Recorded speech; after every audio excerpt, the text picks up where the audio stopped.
la caméra. Ben oui, c'est ça. Bravo, esti. T'as tout... T'as scrappé mon intro. J'étais prêt, esti. J'avais enlevé mon t-shirt. Je fais tout le temps mes intros en chess. OK. Alors, mardi 22 décembre 2020, 5h30. Quoi? Qu'est-ce que tu me dis, Louis? Quoi tu parles? On est en avril 2021. Un mercredi. Qu'est-ce qui se passe? Tu t'es découvert d'un fil. Dis-le. Ah non, mais sérieux, c'est la magie de Noël aujourd'hui. Right? C'est la magie de Noël. Tu regardes dehors, des beaux gros flocons qui tombent au ralenti. C'est fucking nice. Ça remplit mon cœur d'enfant. C'est la première fois de ma vie que j'ai dû brosser la neige sur la couverture de ma voiture. Parce que, tu sais, ma tu t'en sers voiture... pas, le résistant. Ouais. Ben, c'est ça. Puis aujourd'hui, j'en avais besoin parce qu'il a fallu que j'aille quelque part. J'en parlais tantôt dans les news. Mais c'est ça. Donc, il y avait littéralement 1,5 pouce de neige sur sur le cover. Puis en plus, on avait déjà rangé l'espèce de raquette.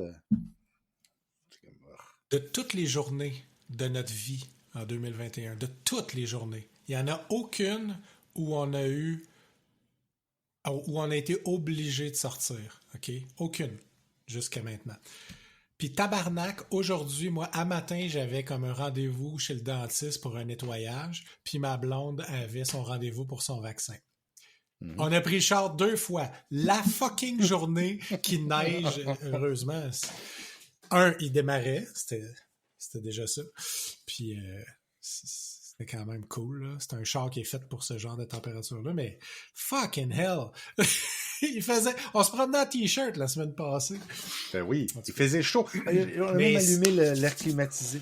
Mais c'est ça. Oui! Ça va revenir. J'ai espoir que ça va fondre.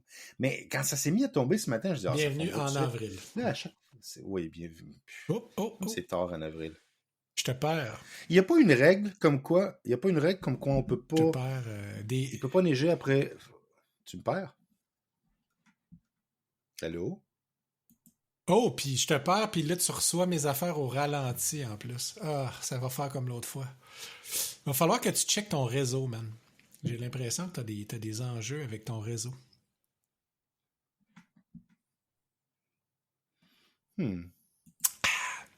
Là, on a un long silence awkward. Est-ce que...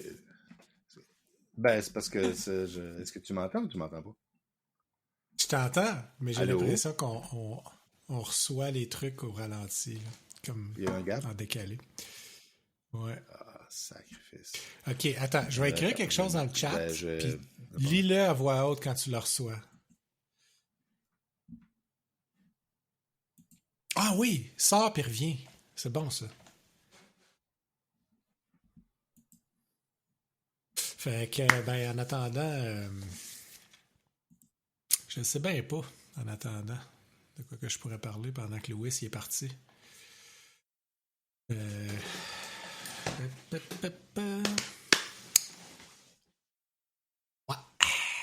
J'avais pas préparé de matériel solo.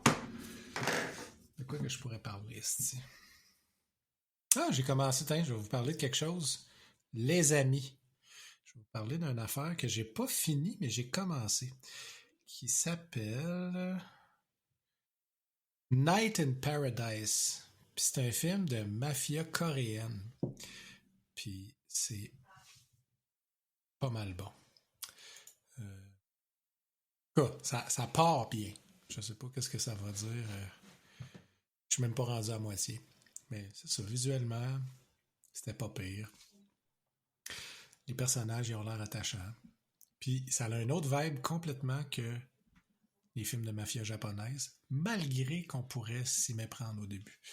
Bon, Louis, t'es revenu? Oui, je suis revenu. Help. OK. Là, tu réponds un peu plus vite, c'est bon. OK. Regarde, on va tenter notre chance. Moi, je vois plus le graphique de ta voix, par exemple, qui passe en temps réel. OK, moi, c'est curieux parce que je le vois puis je vois le tien. Mais bon, écoute, je suis là. Est-ce que tu penses que... C'est tout ce qui compte. Ouais, okay. C'est que tu sois là. Ah. OK. Fait que je suis en train de parler d'un film que j'ai commencé mais que j'ai pas fini. Lequel? A Night in Paradise. Okay. C'est sur Netflix, puis ça faisait une couple de fois que ça passait. Ça dit Hiding out in Jeju Island following a brutal tragedy. A wrong mobster with a target on his back connects with a woman who has her own demons. Et ça semble être un film de mafia coréenne. J'ai regardé. Tous les noms, ils filaient coréens, mais j'avais pas confirmé. Là, je confirme, c'est écrit dans la description. Fait que c'est ça. Ça partait bien. Ça avait l'air pas pire. Puis je parlais de ça à nos auditeurs pendant que tu étais parti. C'est gentil. Tu t'as rempli you fill the void. Ouais, c'est ça. C'est bon. Comment ça va, Louis? Ça va super bien, Dan. Je me suis fait injecter le vaccin il y a littéralement même pas 1 heure. Donc, je rentre. Là, c'est ça la joke. C'est que. C'est OK. J'ai hâte de voir. Ma blonde aussi, elle l'a. Lequel de nous deux qui va avoir le meilleur bandwidth de 5G? Ah oui, c'est ça. Mais en fait, c'est vraiment... C'est drôle parce que c'est ça que j'ai texté Richard. Je dis, finally, all hail Bill Gates, I've got 5G running through my blood. Je trouve ça drôle. On va la faire longtemps, cette blague-là. Oui. C'est ça que je disais à ma blonde, j'étais comme, t'arrives là-bas, t'arrives à la clinique avec des papiers que t'as printés, avec des downloads tablette d'argile, pratiquement. Non, mais des comparatifs avec Rogers puis Vidéo. Avant, après. Service, c'est ça. Non, mais le service que vous allez m'injecter, là, c'est-tu comparable à celui-là? Ça vaut-tu la peine? Ou... En tout cas, c'était plus drôle dans ma tête. Part de ça? Part de ça, ben écoute, ça va, ça roule, ça pédale, ça va super bien. C'est bon. Moi, je peux même pas l'avoir, le vaccin, encore, parce que je suis trop petit. Je suis trop jeune. Ouais, d'ici la fin mai, je suis inéligible pour bingo thrombose. Bingo thrombose, c'est bonne celle-là. Ouais. C'est-tu normal que mon pied a l'air d'un boudin? Non, c'est une choc. Ouais, c'est ça. Tu sais, les orteils noirs, c'est normal, ça. C'est un... C'est le bandwidth, c'est tout le bandwidth qui se retrouve dans les orteils. Oui, c'est ça, il se ramasse là. C'est l'antenne. En fait, c'est l'antenne. C'est parce que le signal est amplifié par le fer dans le sang. Donc, quand tu ramasses beaucoup de sang à un endroit, ça amplifie le signal. Oui, c'est un repeater. Oui, c'est ça. Oh my God. All right. Ouais. Bon, ben c'est ça. Moi, ça va bien, mais juste pour expliquer rapidement pourquoi on n'a pas fait l'épisode hier, c'est parce que justement, Louis, il est plus jeune, puis il était fatigué. Je t'ai brûlé. Non, oui.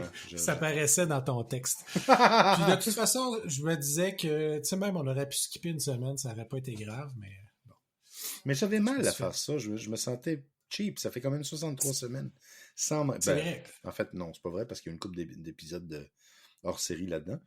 Mais ça doit faire environ 55 ou 57 semaines peut-être que sans arrêt on se parle. Oui. J'aurais trouvé mais ça on a célébré comme le premier anniversaire sans vraiment célébrer. Il n'y a pas longtemps. Fait qu'on avait comme mérité une semaine de vacances. Peux-tu vraiment célébrer ça? C'est plus... Tu célèbres-tu un... Ouais, OK, un désastre. Ben, on appelle ça boire pour oublier. Mais non, c'est ça. On a eu tellement de plaintes. Moi, je veux dire, mon téléphone dérougissait pas hier soir. Là. C'est comme, il est où l'épisode, tabarnak? Je me suis dit, OK, c'est beau. C'est beau, Patrick. On va l'enregistrer. Ça, bah ouais, demanding. Ben, c'est bien. Écoute, qu'est-ce qu'on ferait pas pour notre bel public?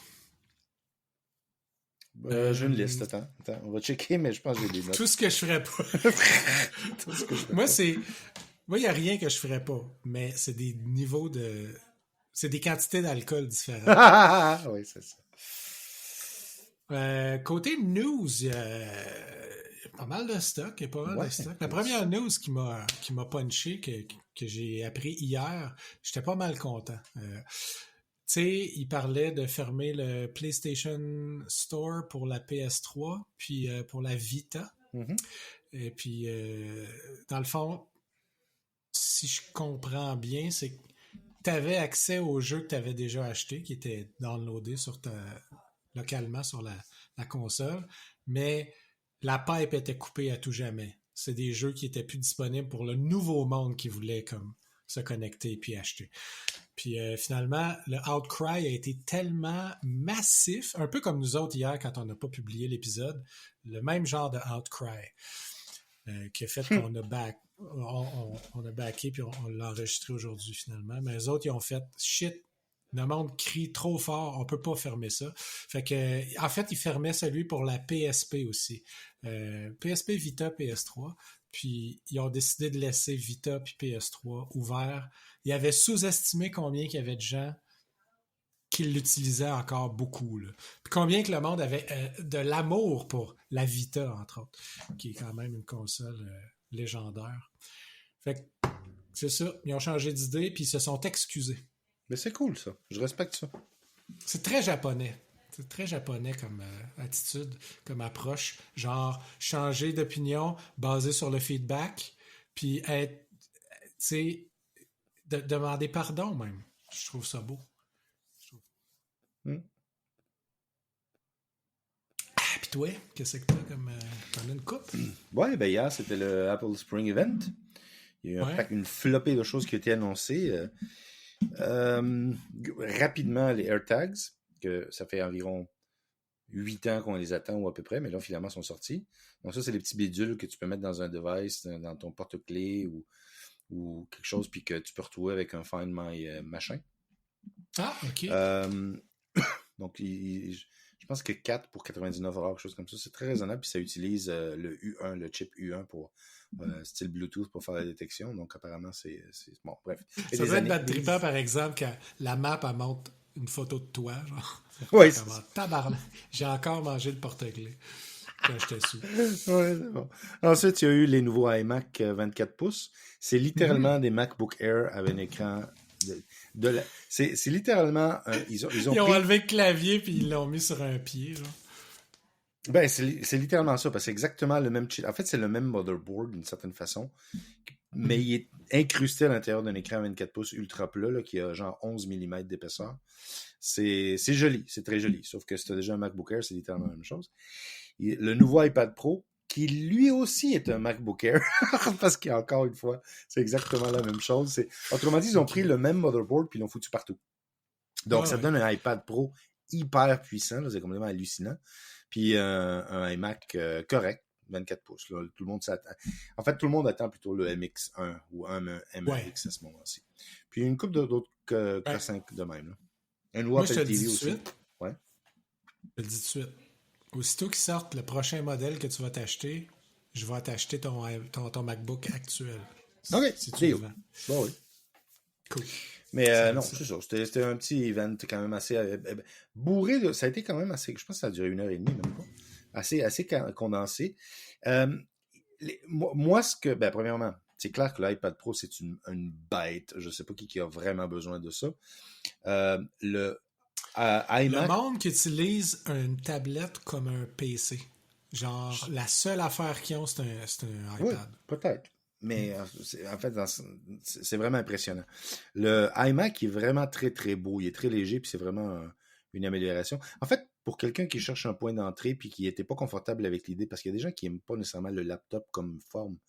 Non, c'est très bien. Ah oui, puis il y a un clavier finalement avec Touch ID built-in. Un clavier Bluetooth externe avec Touch ID. Donc ça, c'est un pas dans la bonne direction. Bref, beaucoup de pas dans la bonne direction. J'ai trouvé quand même assez ça intéressant. Steve Jobs, il est-tu mort, là? Ouais, je pense que ça fait même 10 ans, là. On est proche de ça. C'est le gars qui check pas les Apple Events depuis super longtemps. OK. Ben, cool. C'est des bonnes... Je suis content parce qu'ils sortent un petit peu de leur moule, de leur confort. En fait, je te dirais, depuis qu'ils ont switché à ARM, j'ai l'impression qu'il y a un vent de renouveau qui souffle chez Apple. Je sais pas si j'irai aussi loin. Moi, j'ai l'impression qu'ils ont vraiment frappé le jackpot. Puis là, ils sont en train de mettre le Steve Chip partout. Ils le mettent partout. Ils vont sortir des cafetières et des micro-ondes avec le M1. Tu vas avoir, je sais pas, 15 000 Geek Bench stats sur ta cafetière. Mais bon. Ils vont peut-être sortir le Geekbench Bench. Ah oui, c'est ça. OK. Bref. Ensuite, d'autres annonces. Il y a xCloud for iOS puis Android aussi, je pense, qui est sorti en bêta. Juste, quand tu parles de ça va te sortir, ça va pas sortir, ça va te sortir, ben finalement, c'est déjà sorti. Je pense qu'il est encore sur un appel. Il faut donc que tu t'inscris puis tu te fais inviter. Ça, je suis curieux de voir où est-ce que c'est. Ben, c'est le service de Microsoft pour jouer des jeux Xbox à partir du cloud. Okay. C'est comme le Stadia. La fameuse affaire qui a passé proche de chier. Exact. Ouais. Puis que là, ça revient. Puis j'avoue que si tu as un iPad Pro, tu n'as peut-être même pas besoin de ça, mais bon, c'est une histoire. Tu peux jouer direct. C'est ça. En fait, c'est le cloud qui se nourrit de ton iPad.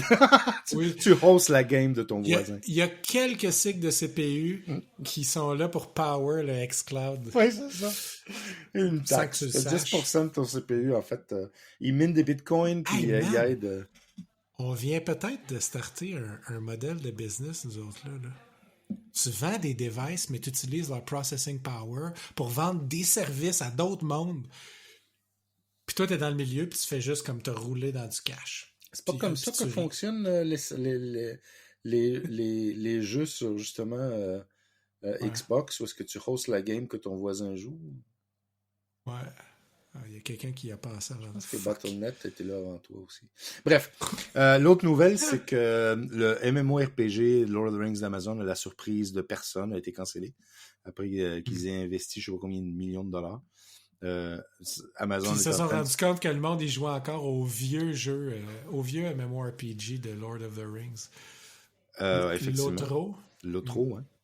Mais non, ça se confirme qu'Amazon n'a pas ils ont beaucoup de cash puis ils n'ont pas nécessairement de vision pour leur jeu. Ça en fait plusieurs là, qui cannent après avoir versé des millions. Là. La gang de jeux vidéo qui m'impressionne le plus, là, venant d'une compagnie qui n'est pas de jeux vidéo in the first place, c'est toujours Microsoft. C'est toujours Microsoft. Ils sont comme... Ils embauchent le bon monde, je pense. C'est juste... Mais c'est-tu Microsoft Amazon, ou c'est les studios que Microsoft a achetés? Ben, ils font des bons choix d'achat de studios. Mais même, non, pour vrai, quand ils avaient sélectionné les gens qui ont designé la première Xbox, c'était pas du monde qui avait travaillé sur la Dreamcast. Ok, ouais, je comprends ce que tu veux dire. Ouais. Tu sais, ils choisissent, ils ont du pif pour ça. On pourrait dire que Sony aussi, ces temps-ci, mais ça leur a pris du temps. Jusqu'à la PS3, c'était pas le cas, mettons. Puis l'autre nouvelle que j'ai eue, c'est que j'ai vu cette semaine passée, c'est que la fameuse série de Lord of the Rings, en fait sur Middle-earth, parce que techniquement c'est sur le deuxième sur la deuxième période, si on veut, elle vient de dépasser les 500 millions de dollars. C'est mieux d'être bon en esti.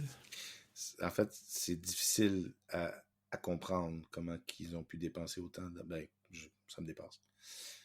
C'est genre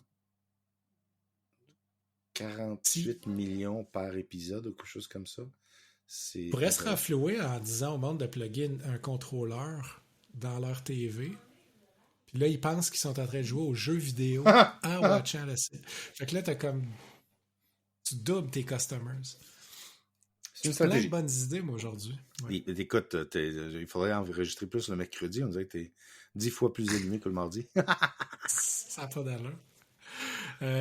Puis moi, la dernière petite affaire qui est digne de mention, c'est que Love, Death and Robots saison 2 s'en vient sur Netflix bientôt. Mais je me souviens plus de la vraie date. Là.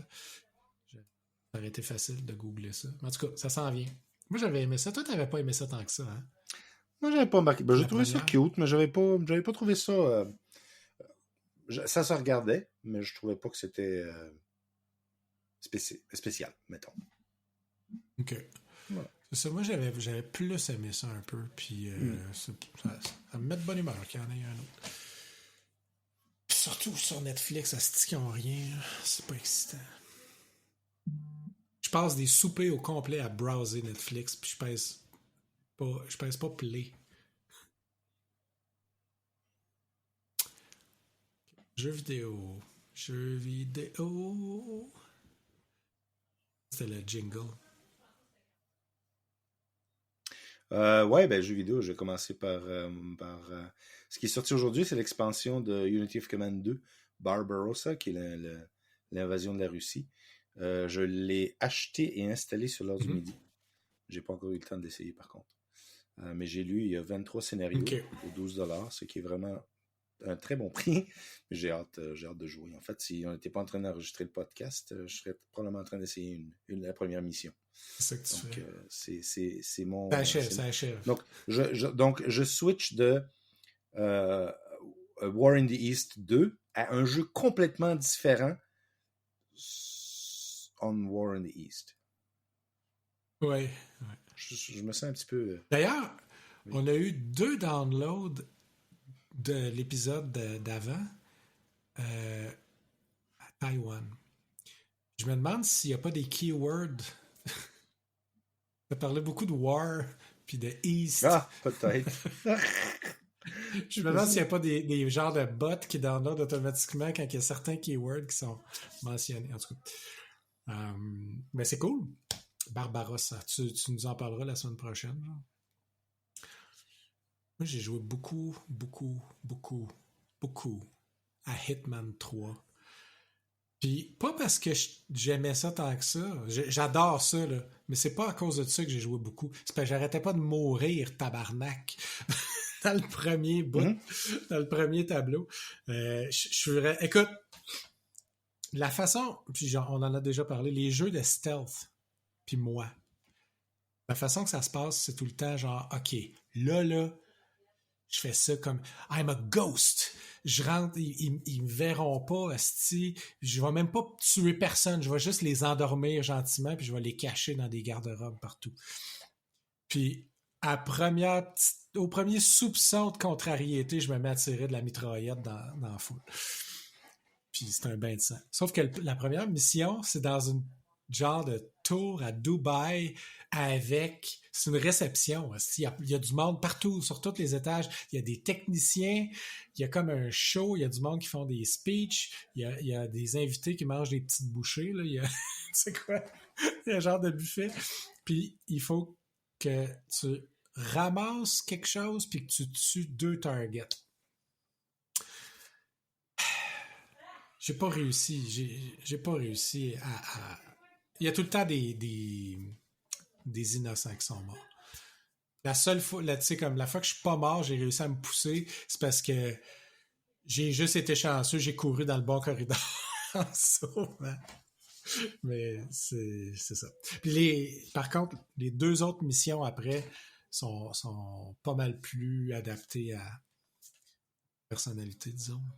Mais c'est beau. C'est bon. Le AI est pas mal plus intéressant qu'il était dans les autres que j'ai joués.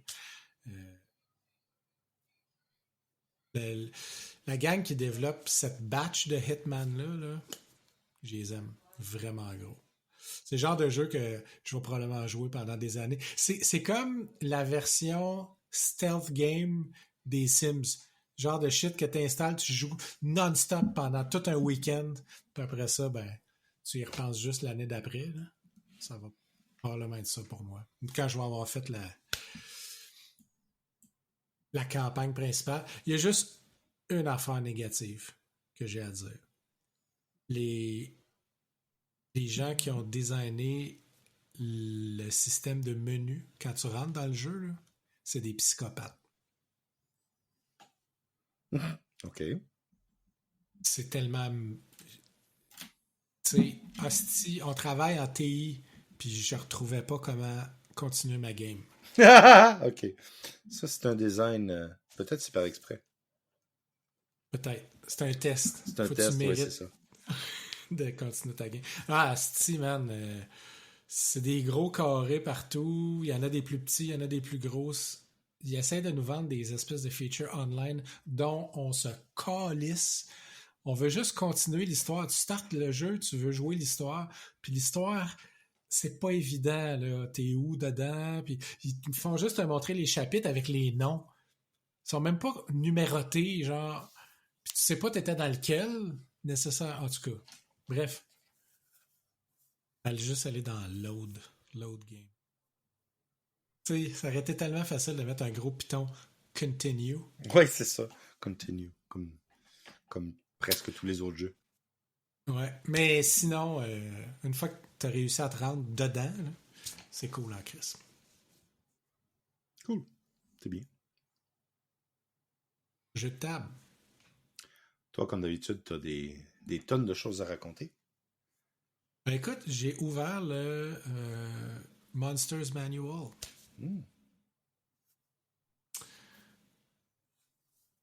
OK, c'est bravo. Moi, j'ai deux choses à parler. J'ai deux trucs à discourir. Premièrement, oui. C'est compliqué à condenser, mais il y a eu une crise majeure dans le monde de Games Workshop depuis le clusterfuck de Cursed City.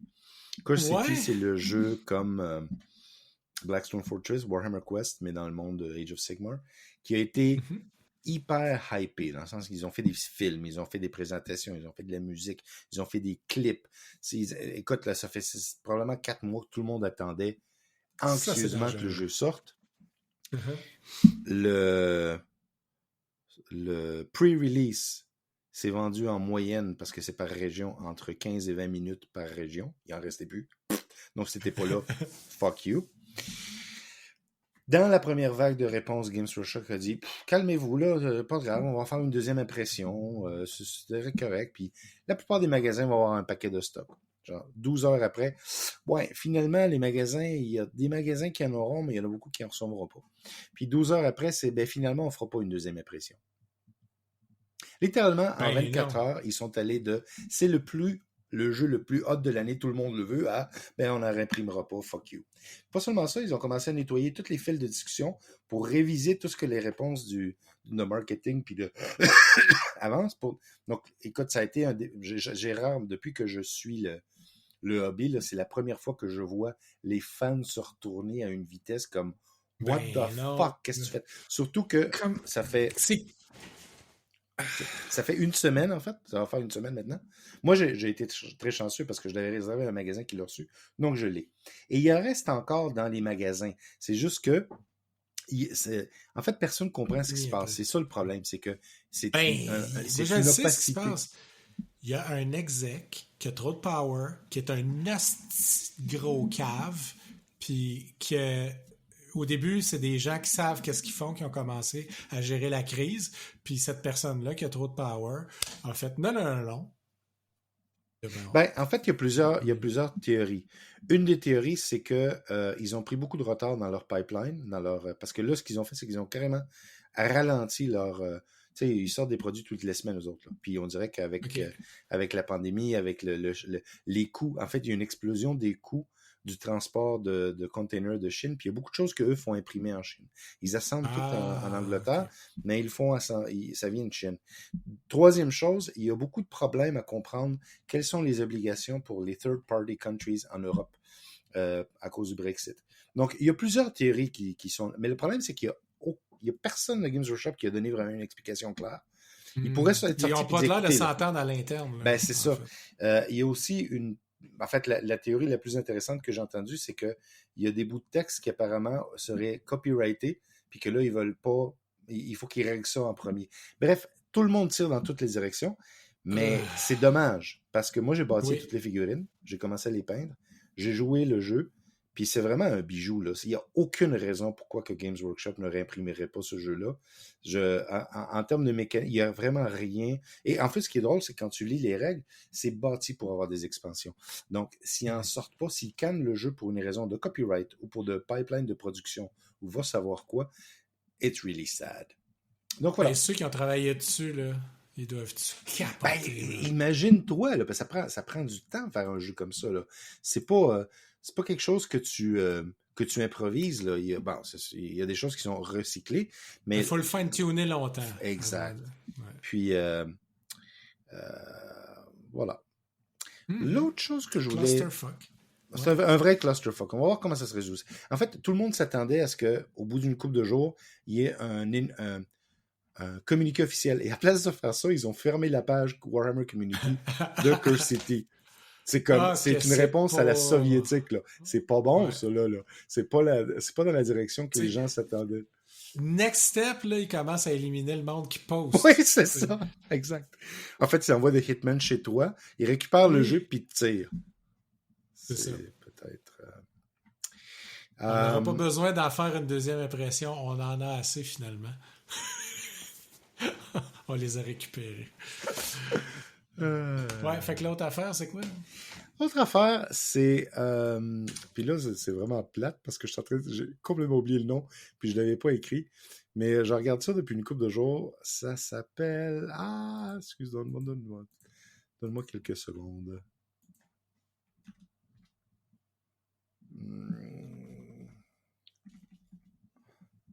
Attends, je l'ai mis dans mon wishlist. Je devrais être capable de le retrouver. Comment ça me pognait un trip de rejouer à des jeux de cartes ce temps-ci. Puis ça tombe bien, j'en ai quelques-uns. Il est vraiment pas pire. Je pense que je vais essayer. J'ai pas vraiment le choix. Il va falloir que je fasse des games avec ma blonde. Hein?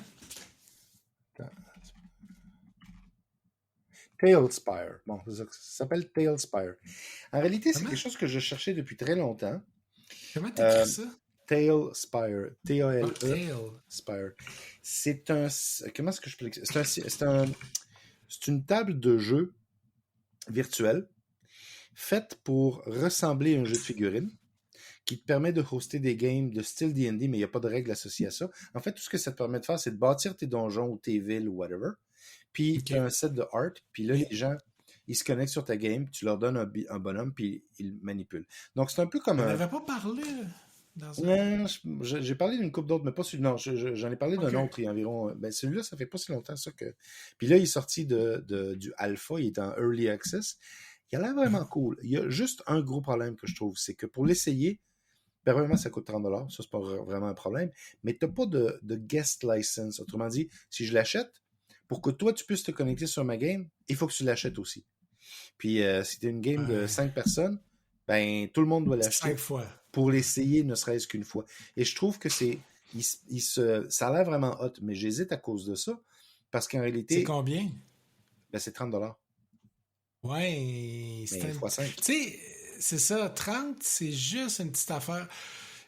Baisse ça à 20 puis ça commence à faire du sens. Non, donne un e-ticket qui te permet de te connecter, au moins de faire un essai. Donne-moi un bêta, que je puisse faire une game avec mes 5 amis pour voir qu'est-ce que ça donne, en présumant que j'ai 5 amis, avec les personnes que j'arrive à convaincre, pour au moins l'essayer, parce que ça a l'air vraiment très hot, mais c'est pas le genre de choses que tu peux essayer tout seul.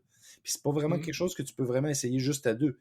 Tu as vraiment besoin de... Donc, je trouve que c'est dommage, parce que si c'était 5$, OK, aucun problème. Si c'était un modèle de souscription, est-ce que tu payes 5$ par mois, à la limite, ce serait peut-être plus facile pour l'essayer, ou l'essayer pour l'acheter. Donne-moi... Mais psychologiquement, 20$, ça me dérangerait pas. Je filerais que oui, toi non, mais 20$ fois 5, ça fait 100$.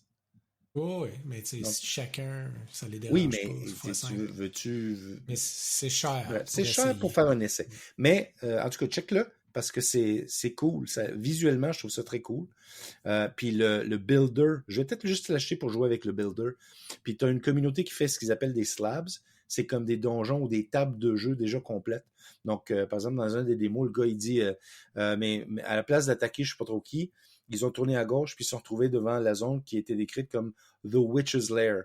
Puis il va sur le site web, il tape Witch, puis il y a genre plusieurs personnes qui ont fait des lairs de Witch. Il en prend une, il la drop dans le jeu, puis that's it. Ils vont dessus. Okay. Je trouve ça cool. Il y a le système ne t'attache pas aux règles. Tu sais, tu peux lancer des dés, mais tu n'as pas de feuille de personnage, tu n'as même pas de chat, tu n'as rien. Là. C'est vraiment la table virtuelle en 3D. Puis que je suis intrigué. Donc voilà. Ouais. Il va falloir qu'on essaye de l'utiliser. Il va falloir parce que ça pourrait tellement enhancer. Ben, en fait, je te dirais, ça pourrait même enhancer. Je vois très bien ça avec un moniteur local, puis jouer même quand tu es tous autour de la pièce, à place de faire des petits dessins cucu, là, comme Ouais. je fais d'habitude, ben, faire un.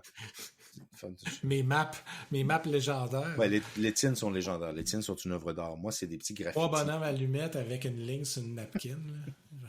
Ben, c'est- toi, tu veux stimuler le theater of the mind. Oui, c'est ça.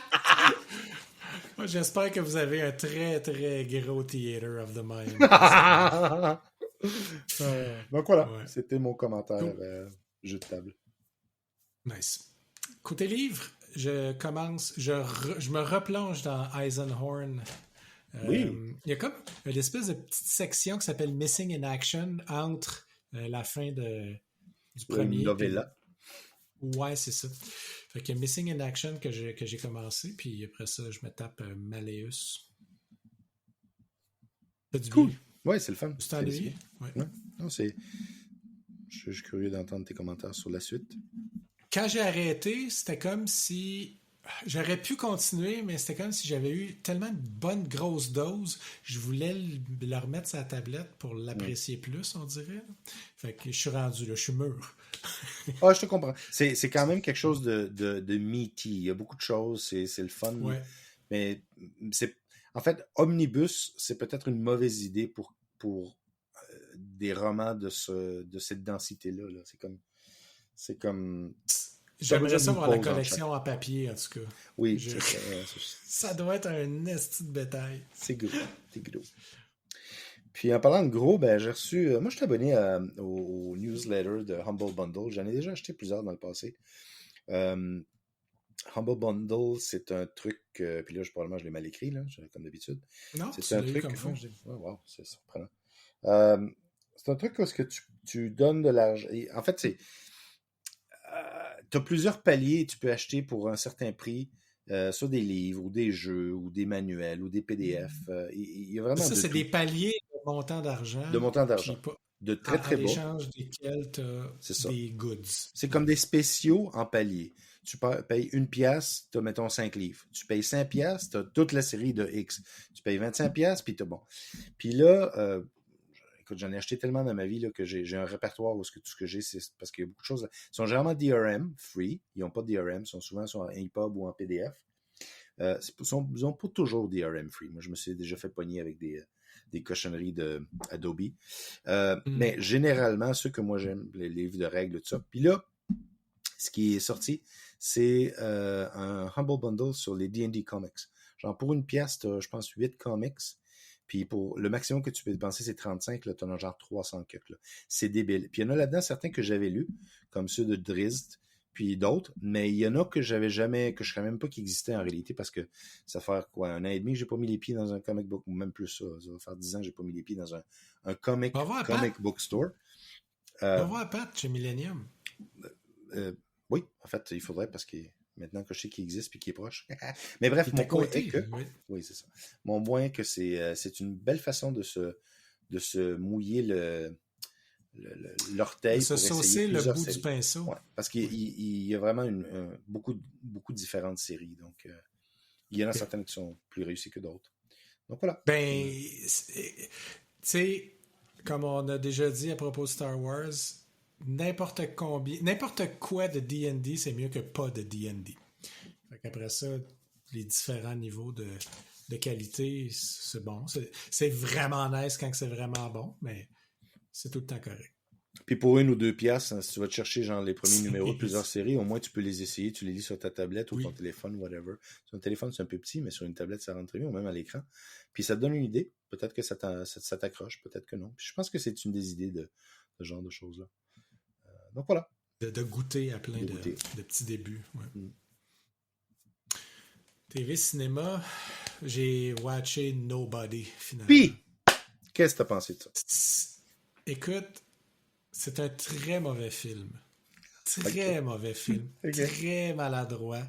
Ça essaie d'être Guy Ritchie, mais sans aucun des skills de Guy Ritchie. Mais hostie que je l'ai aimé pareil, man. J'ai adoré ce film-là. en toute connaissance, je savais que j'étais en train de watcher quelque chose de vraiment pas bon, mais je l'ai aimé jusqu'à la dernière seconde. Premièrement, fucking Bob Odenkirk, man, il est tellement bon là-dedans. Il est tellement bon. Mais le timing est weird, l'histoire, ça tient pas en tout. Il commence, il build quelque chose, puis à partir du milieu, on s'en calisse, ça devient quasiment comme une vidéo de musique. c'est même plus un film, tu sais. Mais c'est pas grave. C'est tellement plaisant à watcher. Tu sais, un peu comme... j'avais le même feeling avec Cobra Kai pour des raisons différentes. C'était cucu, c'était maladroit, puis hostie que j'aimais ça. Mais là, c'est un mauvais film, mais avec plein de bons dedans. Absolument à watcher, mais ça gagnera pas. Je te le dis tout de suite, ça gagnera pas d'Oscar. Mais, oh my God. C'est... Puis, mettons que tu enlèves le format de film, là. Chaque scène, chaque moment a vraiment... Il y a tout le temps quelque chose de nice dedans. C'est juste la façon ça a été enchaîné, comme... J'aurais probablement enlevé 75% de ce qu'ils ont essayé de faire avec l'histoire, avec des hosties de gros guillemets. Là. Je l'aurais enlevé parce que ça n'avait même pas besoin d'être là. Tout ce que tu veux, c'est Odenkirk en train de kicker des culs. Il y en a.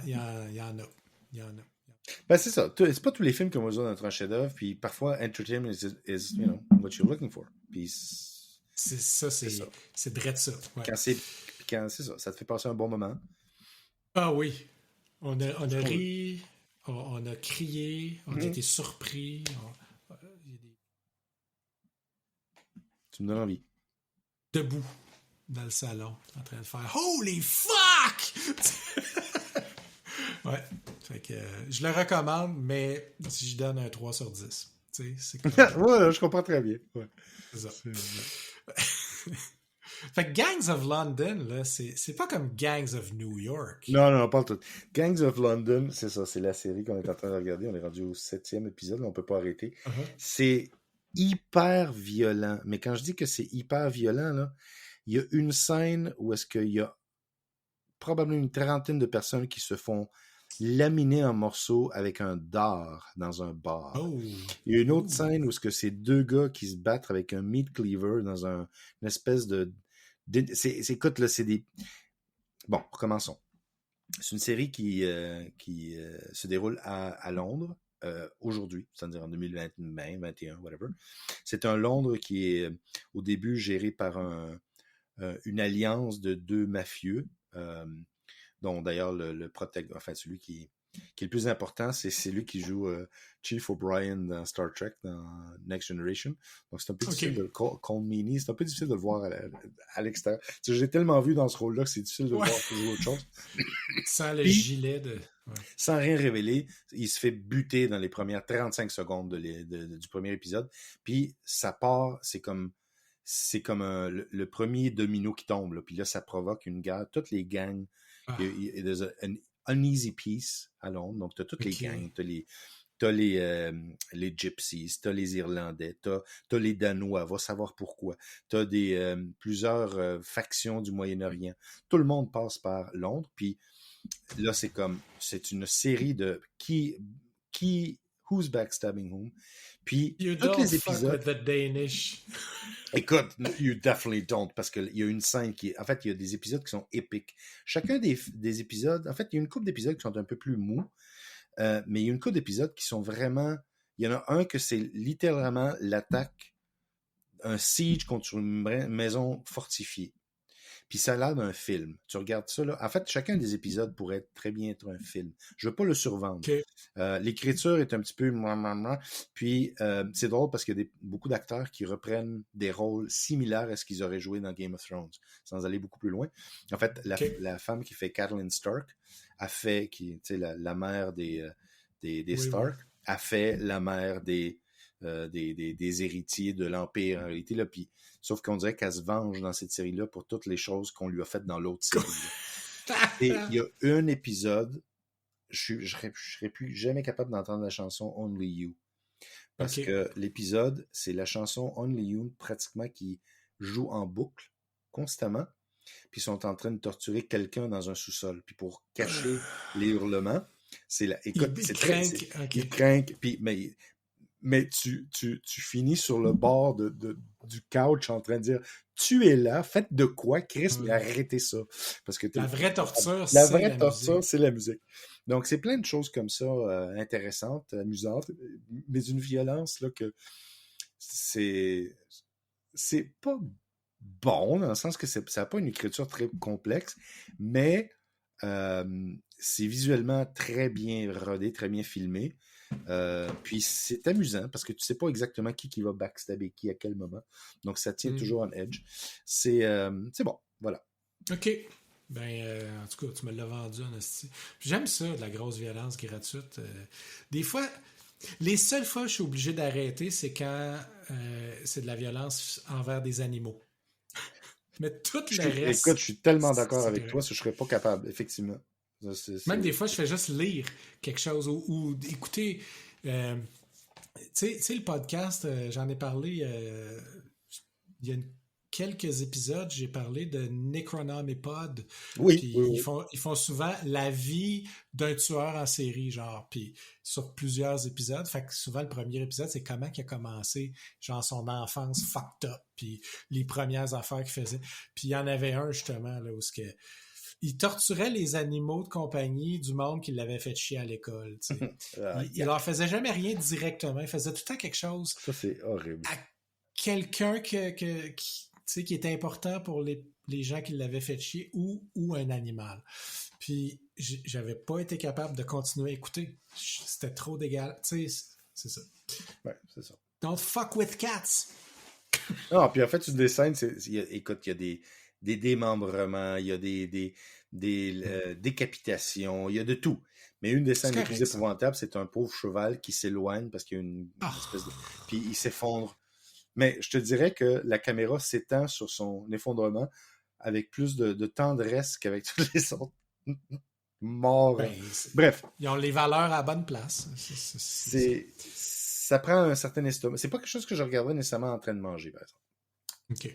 Mais complètement à l'opposé de ça. Ah oui? Shetland. Oui, OK. Shetland, saison 3. La 2, comme je t'avais dit, c'était 6 épisodes, puis c'était toute la même story arc. Alors que saison 1, c'était 8 épisodes, mais 4 petites stories de 2 épisodes chaque.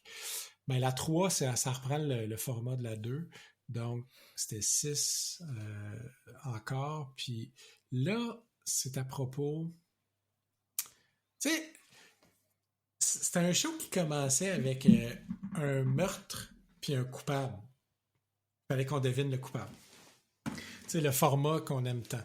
Mais dans saison 2, c'était devenu pas mal plus complexe. Il y avait des layers, il y avait un big, bad, mysterious guy avec trop de power, puis des liens avec du monde corrompu dans la police, puis toutes sortes d'affaires. Puis là, dans saison 3, ça commence, il y a un gars qui sort de prison après 25 ans, genre. Il sort de prison, il avait été condamné à vie pour le meurtre d'une fille, puis là, il y a des nouvelles informations qui ont sorti comme quoi les preuves qui avaient été utilisées pour le condamner, ils étaient plus toutes valides, genre, une affaire de même. Je sais pas trop, là, parce que j'écoutais à moitié au début, là, mais en gros, ils ont découvert des irrégularités dans l'enquête originale qui a ouvert la porte pour sa libération. Puis, le gars, il disait qu'il était innocent dans les interviews avec les cops au début. À un moment donné, il avoue qu'il l'a fait, que c'est lui qui l'a fait. Puis, rendu en tôle, le restant de sa vie en tôle, il a tout le temps dit qu'il était innocent. Là, il essaie de comprendre what the fuck qui est arrivé dans les interrogations pour qu'il finisse par dire que c'était lui la fois qu'ils l'ont enregistré en train de dire que c'était lui. Fait qu'il y avait ça qui était mystérieux. Il y avait, si c'est pas lui, c'est qui avait fait le premier meurtre. Puis pour en rajouter, après qu'il est sorti, il retourne chez eux, sa petite crise d'île où ce que tout le monde l'haït, tu sais. Puis il y a un autre meurtre, un nouveau meurtre, qui correspond avec son arrivée, tu sais. Fait que là, va donc trouver c'est qui. C'est-tu lui, c'est-tu pas lui? On le sait pas jusqu'à la fin, genre. Puis c'est un personnage qui est tellement tragique. Puis des fois, on a de la peine pour lui, des fois on l'aime, des fois on le déteste. Puis je te dis, il nous garde là, jusqu'à la toute fin. On le sait pas. Puis il y a toutes sortes d'affaires qui se passent. Bref, c'était déjà bon, c'était sympathique, mais la saison 3, elle m'a vraiment grabé. Genre, même après avoir fini de le watcher, j'y repensais encore un peu des fois. Là, tu sais. J'étais comme... Ça vire pas mal plus dark. C'est du vrai gros storytelling. Là. Il s'embarque dans des sujets pas mal plus... c'est plus du petit genre de Agatha Christie avec des personnages sympathiques de village. Là, tu sais. Fait que c'est ça. Puis, c'est ça, il y a une saison 4 puis une saison 5. Puis, ça a l'air qu'il y avait... En 2019, ils ont confirmé qu'il y en avait 2 autres qui s'en venaient. Mais là, avec la pandémie, ça a tout été mis sur la glace. Mais c'est encore signé comme quoi il va en avoir 2 autres. Fait que, bref, il me resterait... En principe, il me resterait 4 saisons à watcher de ce show-là. Puis il y en a 2 qui sont disponibles dans d'autres services quelque part en ligne. C'est de les trouver, mais c'est bon. C'est bon. Puis l'acteur, autant je le trouvais beige pâle dans saison 1, autant on apprend à apprécier son jeu comme acteur, puis on apprend à vraiment beaucoup apprécier le personnage aussi. C'est le fun quand une série a le temps justement de développer sa texture, son créneau, puis c'est souvent, c'est très rare les séries que la première saison, le jello est pris. Ça prend souvent un petit peu plus de temps de travail. Puis c'est cool de voir ça. Mais c'était ça l'affaire, c'est que dans saison 1, c'est comme s'il était aware qu'il nous vendrait pas aucun personnage dans cette saison-là. C'était quasiment juste comme un genre de... La version bêta. C'est le early access. Oui, c'est ça. Fait que, tu sais, les storylines étaient beaucoup plus simples, beaucoup plus légères. Ben, pas légères, mais, tu sais, c'était des crimes quand même, mais c'était tout. Ouais, mais le ton, je comprends très bien le ton. Ouais. C'est un ton plus, peut-être pas caricatural, mais plus tout va bien aller. Genre. Puis là, c'est ça. Saison 2, tu voyais qu'il était game d'aller explorer des affaires un peu plus dark. Puis, il arrive des affaires dans la saison 2 qui te fait comme... What? Tu sais, saison 1, c'était presque du théâtre d'été. Puis là, c'est comme... Non. Là. C'est plus du théâtre d'été. C'est dark. Fait que c'est ça. C'est fucking bon. Pour une affaire qui a starté comme notre petit show léger qu'on watchait en soupant, là, on avait hâte au lendemain pour checker l'autre épisode, genre à la fin. Okay. Nice. Les musiques, j'ai rien. Puis côté Varia. Encore moins. T'as-tu continué à utiliser ton Instant Pot? Oui. Bah, je l'utilise surtout pour faire du chili, des trucs comme ça. C'est pas... Ouais, c'est ça. C'est une bonne affaire à batch. Oui. J'avoue que quand on mange de la viande, on l'apprécie aussi beaucoup pour pouvoir prendre quelque chose du congélateur puis faire un souper en moins d'1 heure avec je comprends. un morceau de viande. Mais j'avoue que si c'est ça, tu manges pas de viande, c'est pas un des aspects... Un jour, on va avoir un Instant Pot Fusion Reactor où est-ce que tu vas pouvoir mettre l'animal fraîchement tué, tu le mets dedans, tu pèses, puis 15 secondes après, c'est fait. Ça. Puis, t'as une petite porte où est-ce que t'as les byproducts. Oui, c'est ça, ça sort tout directement. Ça va directement dans un petit tuyau, puis tu peux faire de la saucisse. Puis t'as le petit chapeau en fourrure, puis le petit collier en os. Bon, fait que, sur ce, c'était cool. Ben On l'a fait. On l'a fait pareil. On a sauvé la semaine. Bonne semaine. Yes! Portez-vous bien. À plus.